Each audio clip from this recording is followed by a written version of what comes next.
Here again is Stone Phillips. Millions of Americans use them every day. Chances are you do. They're as close as your neighborhood shopping mall, your office building, or your subway station. You probably don't think of them as dangerous, and for the most part, they're not. But accidents happen more often than you think. Just last week, a 3-year-old girl was seriously injured on one here in New York City. Tonight, Chris Hansen has the story of a hidden danger underfoot and the unlikely advocate taking steps to try and solve the problem.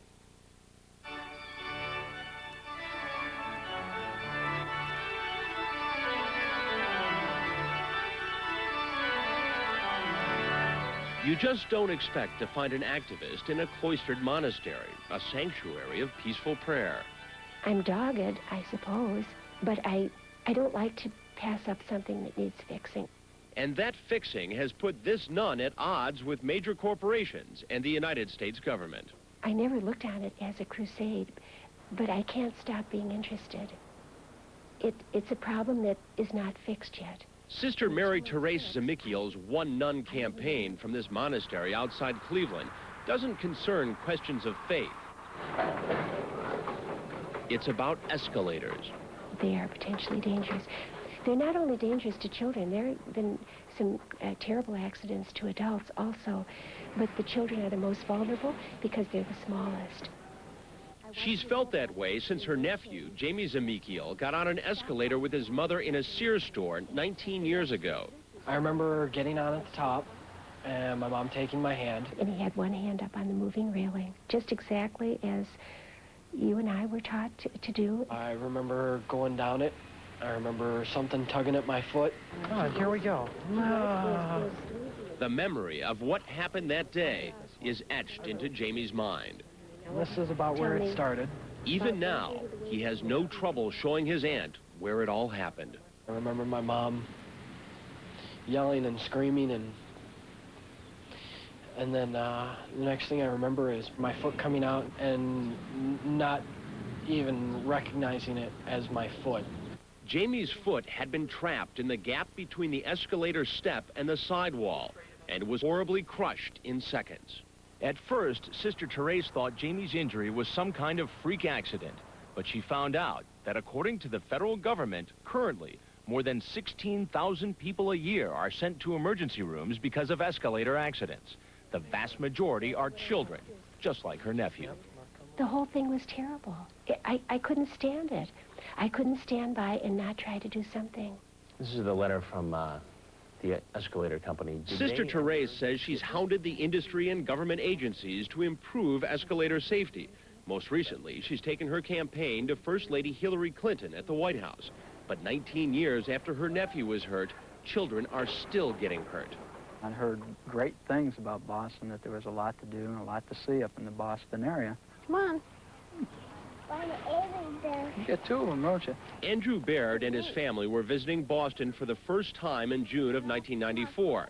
After leaving the New England Aquarium, Baird and his 2 kids got on an escalator at the MBTA station, Boston Subway.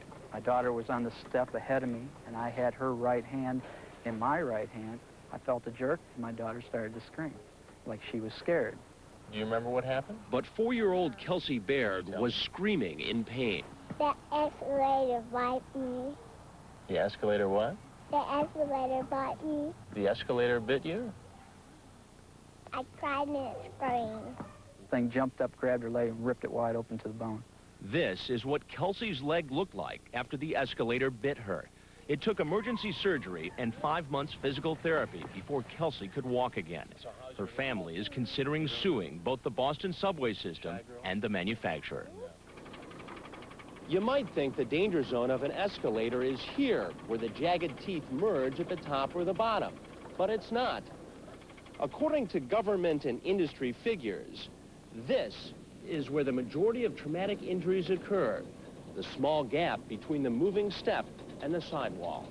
By industry standard, the gap between an escalator step and the sidewall of the escalator is 3/16 of an inch, but over time, internal parts can wear down. This knocks the steps out of alignment, causing them to shift. This can widen the gap between step and sidewall to the point where it can catch a child's small shoe, trapping the foot and leg against the sidewall. The moving escalator can then tear the leg open in seconds.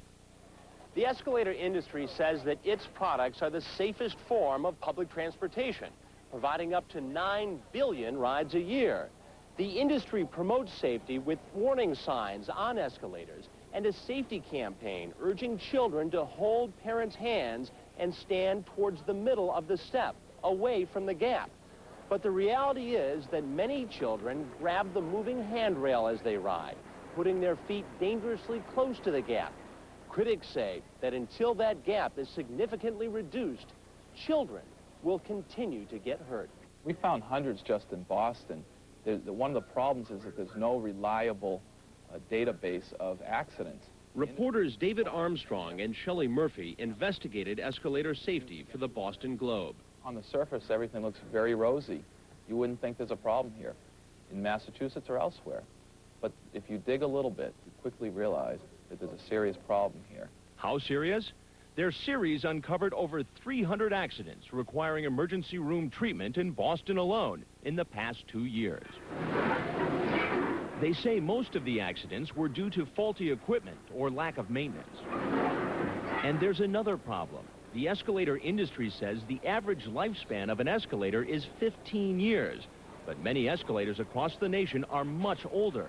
Some have been running for 40 or 50 years. Public safety is compromised. People are getting hurt because this equipment isn't being inspected as it should be, and because proven safety measures are not being undertaken.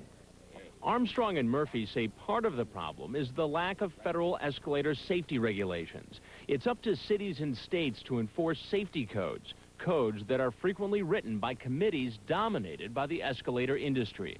What we discovered is that the industry is very quick to blame all accidents on the rider. In the case of Kelsey Beard, they said, girl riding up escalator, tripped, cut leg. Are these escalators safe?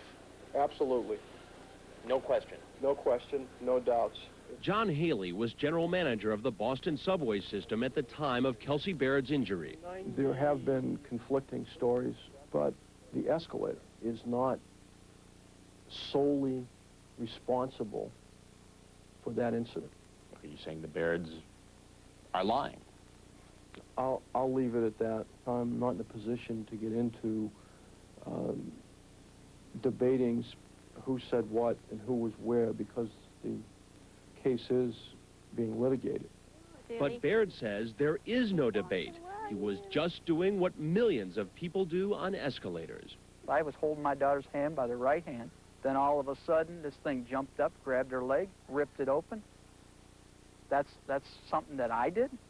I don't think so. What angers Baird even more is something he says he heard on the way to the hospital. The paramedics told me when we were inside the ambulance that they get at least 2 calls per week on escalator accidents. And then, when Baird got to the hospital, he says 2 subway police officers wanted to talk with him. They told me to sue the MBTA because it's got to stop. It's got to stop. And then they turned around and they told me, they says, the reason why they don't do anything about this is because it's cheaper to pay the claims than it is to replace the escalator. That's a pretty cynical argument. I don't know who those critics are that would make that kind of allegation. If we thought for a moment that there was an element of the system that wasn't safe, we'd shut it down and figure out a way to deal with the inconvenience. We wanted to see for ourselves just how safe the Boston escalators are.